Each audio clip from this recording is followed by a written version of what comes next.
Welcome back to Bansal education hub. Friends, last video हम लोग discuss कर रहा था जॉइंट हिंदू फैमिली के बारे में। आज हम लोग डिस्कस करने जा रहे हैं पार्टनरशिप के बारे में। तो अपनी वीडियो को स्टार्ट करते हैं।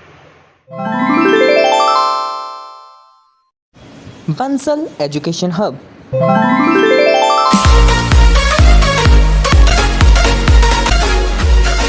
Guys, before starting thank you very much, because ये जो वीडियो है ये वीडियो ऑन डिमांड है। मेरे पास बच्चों के कमेंट आ रहे थे कि उनको इस टॉपिक के ऊपर, पर्टिकुलर टॉपिक के ऊपर उनको वीडियो चाहिए थी। एंड गाइस, फ्रेंकली स्पीकिंग मेरी कुछ दिनों से तबीयत बहुत ख़राब है एंड बिकॉज ऑफ विच मैं वीडियोस नहीं बना रही थी। लेकिन आप लोगों के कमेंट पढ़ के, आप लोगों का प्यार देख के आई थॉट कि मुझे वीडियो बनानी चाहिए, इस कंडीशन में बनानी चाहिए। तो मैं आज आप लोगों के लिए वीडियो लेके आई हूँ। एंड जितने भी लोग हैं जो लोग मेरी वीडियो देख रहे हैं एंड आप लोगों ने मेरे चैनल को सब्सक्राइब नहीं करा है तो सब्सक्राइब कीजिए और साथ ही साथ लाइक ज़रूर कीजिए और शेयर भी कीजिए अपने फ्रेंड सर्कल में, ताकि उनको भी मेरी इस वीडियो का बेनिफिट मिले। गाइस, एक बात के लिए मैं पहले से आपसे सॉरी बोल देती हूँ। अगर आपको मेरी वॉइस में थोड़ा भी अजीब लगे तो उसको अवॉइड कीजिएगा। मैंने जैसे आपको बताया, मेरा थोड़ा हेल्थ इशू है जिसकी वजह से वीडियो नहीं बना पा रही थी, तो मेरी वॉइस को थोड़ा अवॉइड कीजिएगा। अदरवाइज़ मैं पूरी कोशिश करूँगी कि आपको ऐसी कोई दिक्कत या कुछ ऐसा फेस ना करना पड़े। तो आज हम लोग पढ़ने जा रहे हैं पार्टनरशिप के बारे में। मैं फ्रेंड्स आप लोगों से पूछना चाहूँगी, आप लोग पार्टनरशिप से क्या समझते हैं? जल्दी आप बताइए, आप मुझे कमेंट करके ही बता सकते हैं आप लोग पार्टनरशिप से क्या समझते हैं। तो देखिए, मैं बताती हूँ पार्टनरशिप का बेसिक मतलब क्या है। जब आप जो स्मॉल बिजनेस आप कैरी ऑन करते हो, जब आप अगर सोल प्रोप्राइटर है, जो मैंने सोल प्रोप्राइटर आपको टॉपिक पढ़ाया था, अगर आपने मेरी उसकी वीडियोस नहीं देखी हैं तो आप लोग जाके देख सकते हैं। मैं आपको लिंक डिस्क्रिप्शन बॉक्स में प्रोवाइड कर दूँगी।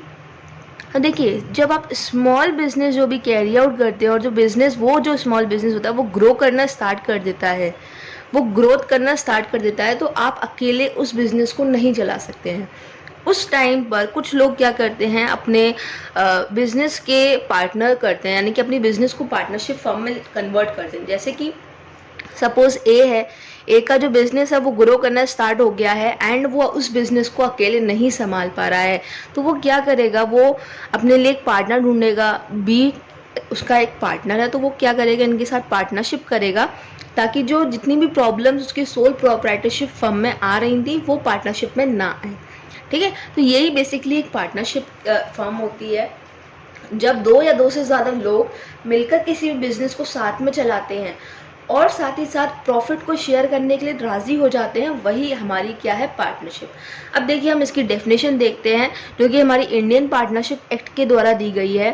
फ्रेंड्स, ये टॉपिक बहुत ही ज़्यादा इम्पॉर्टेंट है, तो आप लोग इसको ध्यान से पढ़िएगा। और ये लाइन भी बहुत इंपॉर्टेंट है। देखिए, ये पूछा जा सकता है कि इंडियन पार्टनरशिप एक्ट कब बनाया गया था, तो इंडियन पार्टनरशिप एक्ट 1932 में बना था।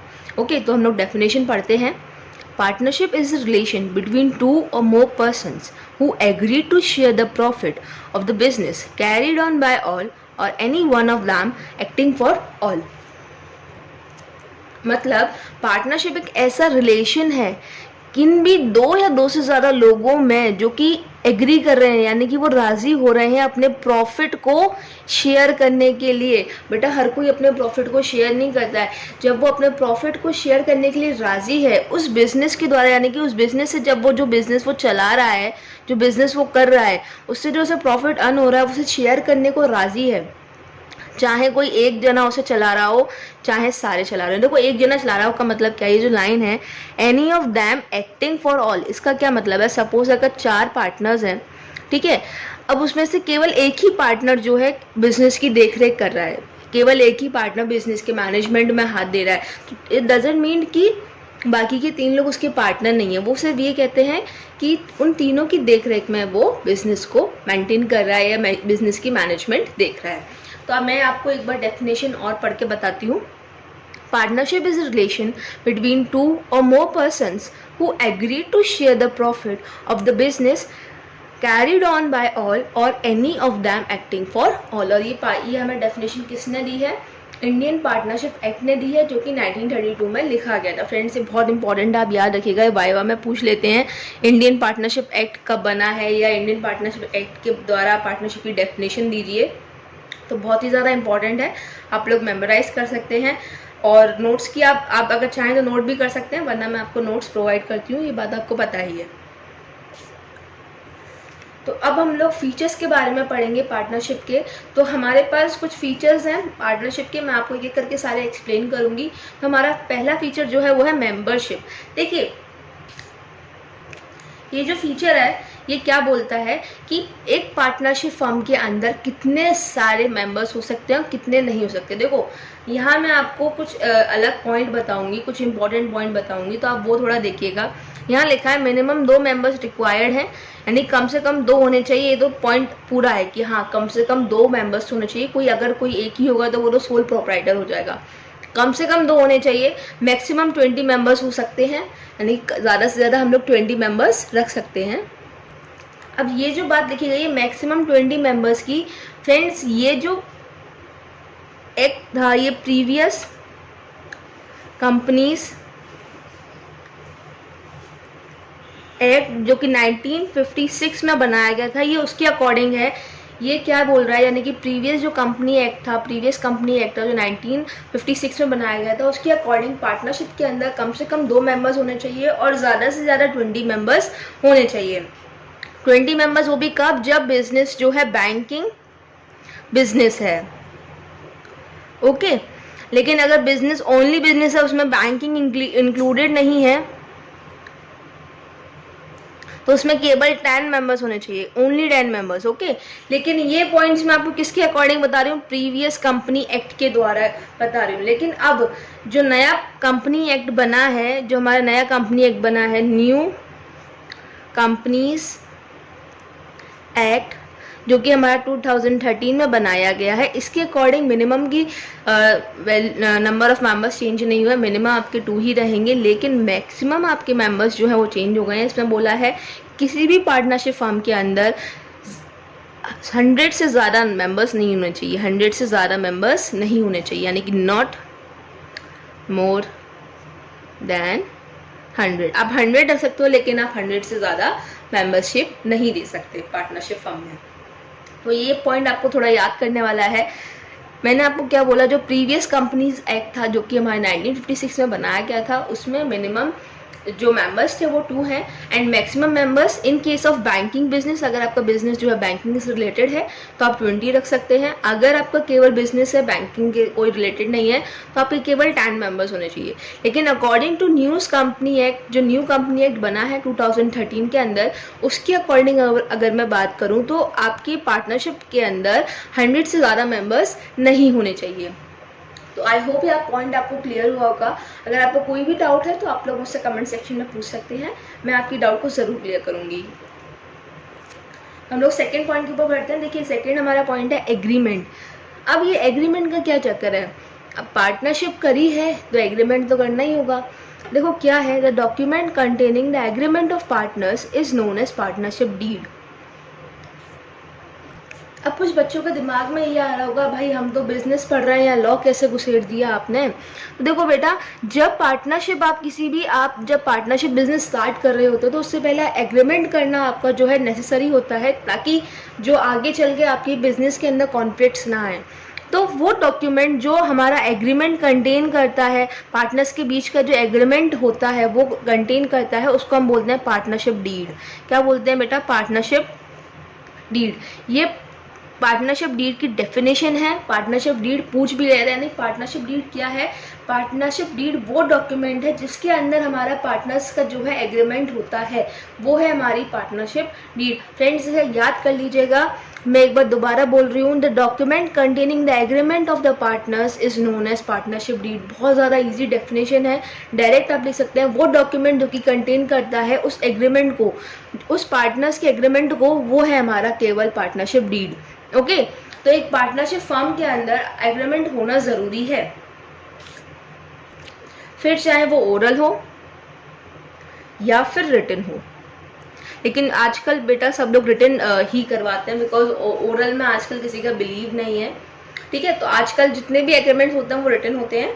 ओरल कुछ लोग करवाते हैं लेकिन इतना इसका वो नहीं है। Okay, then business should be lawful. जो आपकी पार्टनरशिप फर्म बिजनेस कर रही है वो लॉफुल होना चाहिए, इलीगल नहीं होना चाहिए। तो क्या है ये, द बिजनेस में undertake any lawful activity. Business कोई भी लॉफुल एक्टिविटी ले सकती है, यानी कि ऐसा एक्टिविटी ले सकती है जो कानून की नज़र में सही हो। अगर वो इलीगल है तो आप लोग उसे कंटिन्यू नहीं कर सकते, ठीक है। Then profit sharing. Profit sharing मैंने आपको बताया पार्टनरशिप की डेफिनेशन में यही आया था, यानी कि ऐसे लोग जो कि अपने प्रॉफिट को शेयर करने के लिए राजी हो जाते हैं, तभी तो पार्टनरशिप बनती है, तभी तो एग्रीमेंट होता है। तो देखिए प्रॉफिट शेयरिंग क्या है, the partners of the partnership firm share the profit. जितने भी पार्टनर्स होते हैं पार्टनरशिप फर्म के अंदर वो प्रॉफिट को शेयर करते हैं, ठीक है। Then liability. अब मैं लायबिलिटी की बात करूं तो देखो लायबिलिटी मैंने आपको बताया लायबिलिटी क्या होता है। अगर आपको लॉस हो जाता है तो आपकी जितने भी डेब्ट क्लियर करने में प्रॉपर्टी लगती है वो हमारी लायबिलिटी होती है, ठीक है। यानी कि हमारा एक तरीके से डेब्ट जो है वो हमारी लायबिलिटी है। The liability of all the members of the partnership firm is unlimited. अगर आपकी पार्टनरशिप फर्म डूबती है, ठीक है, और आपकी जो फर्म के अंदर जितना सामान है उसको बेचने के बाद भी आपका डेब्ट क्लियर नहीं होता है तो आपको अपनी पर्सनल प्रॉपर्टी में से भी पैसे देने पड़ेंगे। यानी कि इसलिए बोला है मैंने अनलिमिटेड। अनलिमिटेड का मतलब यही है कि after clearing all of the debt आपको छुटकारा मिलेगा लायबिलिटी से। ये नहीं है कि आपके पास है नहीं, पार्टनरशिप फर्म के अंदर नहीं है। ये मैं कह रही हूँ, सपोज आपको नुकसान हुआ, ठीक है, नुकसान हुआ तो आपके जितने भी एसेट्स है आपकी फर्म के अंदर उन सबको बेच दिया, उसके बावजूद आपका जो डेब्ट बचा उसे भी आपको क्लियर करना पड़ेगा जब आपकी लायबिलिटी अनलिमिटेड होती है। अगर मैं यही बात करूं कि लिमिटेड है, वैसे लिमिटेड है नहीं, मैं आपको समझा रही हूँ। अगर मैं बात करूं लिमिटेड है आपकी लायबिलिटी तो उसका क्या मतलब है, केवल आप अपने फर्म्स के एसेट ही बेचेंगे, उसके अलावा आप पर्सनल प्रॉपर्टी में से आप कुछ भी नहीं बेचेंगे, चाहे फिर आपका डेब्ट रह जाए, ठीक है। वो होती है लिमिटेड। और अनलिमिटेड का मतलब यानी कि आपको अपनी पर्सनल प्रॉपर्टी में से भी बेचना पड़ेगा। आप सिंपली ऐसे याद रखिए, अनलिमिटेड है पर्सनल प्रॉपर्टी बेचनी पड़ेगी, लिमिटेड है आपको नहीं बेचनी पड़ेगी अपनी पर्सनल प्रॉपर्टी, ओके। देन हम बात करते हैं हमारे अगले पॉइंट की, जो है हमारा म्यूचुअल एजेंसी रिलेशनशिप। फ्रेंड्स ये टॉपिक, ये वाला जो पॉइंट है ये थोड़ा इंपॉर्टेंट है, तो आप इसे ध्यान से समझिएगा। थोड़ा टेढ़ा पॉइंट भी है, मैं आपको कोशिश करूँगी कि मैं आपको अच्छी तरीके से पॉइंट क्लियर कर दूँ। लेकिन अगर आपको फिर भी कोई डाउट हो तो आप लोग मुझसे कमेंट सेक्शन में पूछ सकते हैं। देखिए क्या है ये, every partner is the owner as well an agent of the firm. हर पार्टनर जो है वो ओनर भी है फर्म का और साथ ही साथ एजेंट भी है फर्म का, and agent of other partners, और साथ ही साथ दूसरे पार्टनर्स का एजेंट भी है।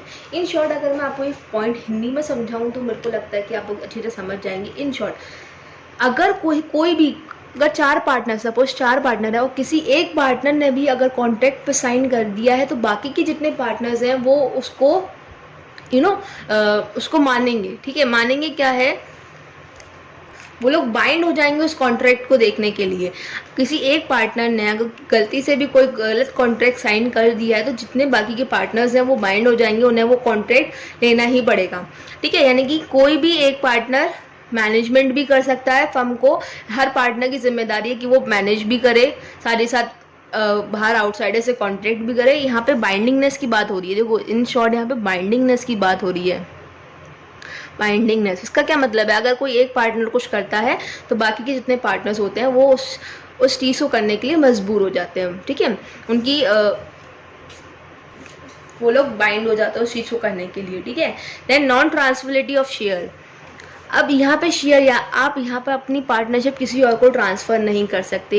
ये नॉन ट्रांसफरेबिलिटी यही बोल रहा है कि जो आपका पार्ट है अपने पार्टनरशिप फर्म के अंदर, जो आपका शेयर है वो आप किसी को भी ट्रांसफ़र नहीं कर सकते।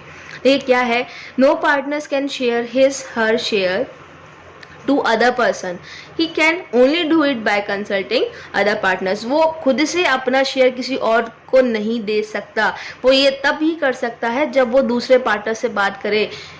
देखो कैसे, सपोज अगर मैं एक पार्टनरशिप फर्म की पार्टनर हूँ, ठीक है, और मैं बोलूँ कि मेरे को अपना जो शेयर है वो आप लोगों को देना है, ठीक है, लेकिन मैं अपने बाकी पार्टनर से नहीं पूछ रही, तो मैं ऐसा नहीं कर सकती। जब तक मैं उन लोगों से कंसल्ट नहीं कर लेती, मैं उनको मिलवा नहीं देती कि आपका नया पार्टनर कौन है, उनको बता नहीं देती कि आपका नया पार्टनर कौन है, तब तक मैं उस शेयर को ट्रांसफ़र नहीं कर सकती, अपनी पार्टनरशिप को ट्रांसफ़र नहीं कर सकती हूँ, ठीक है।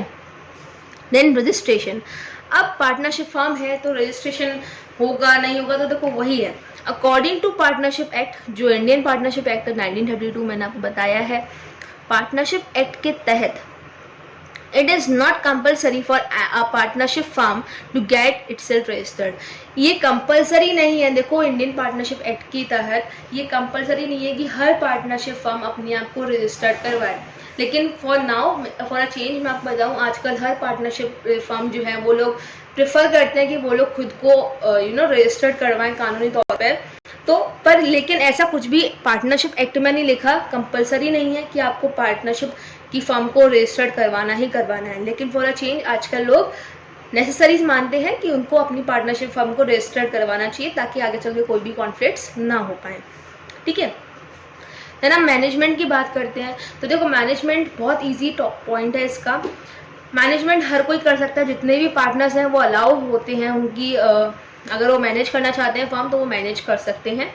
Work can also be specified in partnership deed. अब देखो पार्टनरशिप डीड जो मैंने आपको बताया था कि पार्टनरशिप डीड क्या है, वो एग्रीमेंट होता है। तो उस पार्टनरशिप डीड के अंदर अगर आपने कोई काम किसी पार्टनर को दिया है तो उसके अकॉर्डिंग भी वर्क को आप स्पेसिफाई कर सकते हैं कि कौन सा पार्टनर क्या काम करेगा, कौन सा पार्टनर फाइनेंशियल काम करेगा, कौन सा मैनेजमेंट करेगा एंड कौन सा आउटसाइडर से कॉन्ट्रैक्ट करेंगे। ठीक है, तो वो हो जाता है मैनेजमेंट। वैसे तो हर पार्टनर अलाउड होता है, लेकिन अगर आपने पार्टनरशिप डीड में स्पेसिफाई कर दिया वर्क तो वो वही पार्टनर करेगा। ठीक है, देन टाइम पीरियड। अब time period friends, partnership firm कब खत्म हो सकती है, ये पॉइंट ये है कि इतने टाइम तक चल सकती है। तो देखिए, the partnership firm continues till all the partners desire to continue it. वो तभी तक कंटिन्यू रह सकती है जब तक पार्टनर्स चाह रहे हैं कि वो पार्टनरशिप फर्म के अंदर रहें। वंस अगर पार्टनर्स नहीं चाह रहे कि हम लोग इस फर्म के अंदर रहें या हम लोग इस फर्म को डिसॉल्व करना चाहते हैं तो वो लोग डिसॉल्व कर सकते हैं, लेकिन सारे पार्टनर्स की सहमति होना ज़रूरी है।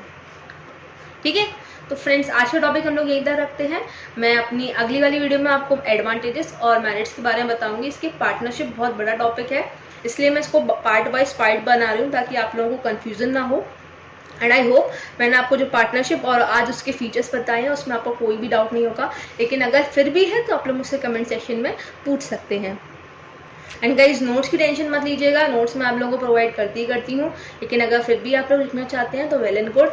And do subscribe my channel. मेरे को बहुत ज़्यादा मोटिवेशन मिलती है जब आप लोग मेरे से कमेंट करके पूछते हैं कुछ या आप लोग कुछ सीरीज़ मांगते हैं, तो that's very an opportunity for me. And मैं कोशिश करूँगी कि मैं आप लोगों को रेगुलरली वीडियोस प्रोवाइड कर सकूँ। जैसा कि मैंने आपको बताया मेरा थोड़ा हेल्थ इशू है, इस वजह से मैं वीडियो प्रोवाइड नहीं कर पा रही थी, बट नो मैं आपको रेगुलरली वीडियोस प्रोवाइड करने की कोशिश करूँगी। एंड आप लोग भी मेरे चैनल को सब्सक्राइब कीजिए, साथ ही साथ वीडियोज़ को लाइक करिए और शेयर भी कीजिए। Thank you.